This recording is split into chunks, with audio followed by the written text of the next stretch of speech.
আমরা যেখানে এসেছি এটি আপনার বগুড়ার অন্যতম প্রাচীন একটি মন্দির।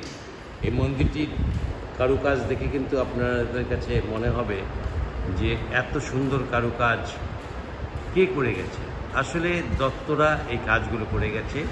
এটি প্রায় ১.৫ শতাধিক বছর আগে এই কাজ করা হয়েছে। এখন যা দেখছেন এটা হলো একই রকম, মাঝখানে কিছু রং দিয়ে একটু আবার নতুন করে সংস্কার করা হয়েছে। এই মন্দিরটিকে বলা হয় বগুড়ার কেন্দ্রীয় মন্দির। এই মন্দিরে সব ধরনের পুজোই হয়।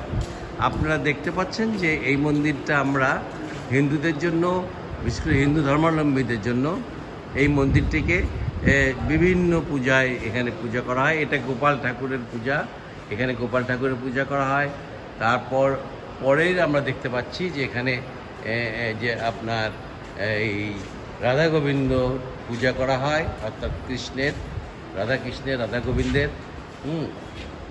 এছাড়াও কিন্তু আমরা এখানে দেখতে পাচ্ছি যে এখানে আপনার পঞ্চতত্ত্বের যে বিষয়টি আছে সেটা কিন্তু আপনারা দেখতে পাচ্ছেন। পঞ্চতত্ত্বের বিষয়টা সেটাও পূজা হচ্ছে। আর এ পাশে আপনার হলো কালী, মা কালী এবং শিবের যে পূজা সেটা হচ্ছে। আর সবচেয়ে বড় কথা যে এইখানে যে আপনার দুর্গাপূজাটি হয়, এই দুর্গাপূজাটি কিন্তু বলা হয় যে বগুড়ার সবচেয়ে প্রাচীনতম মন্দির।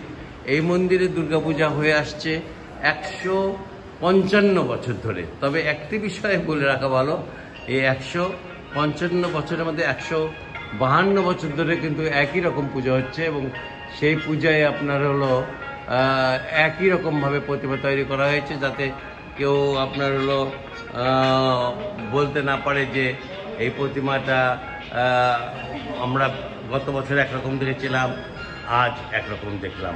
মোটামুটি এই ছিল আমার কাছে সর্বশেষ। আর এখান থেকেই আমি বিদায় নিচ্ছি। ধন্যবাদ, সবাই ভালো থাকবেন।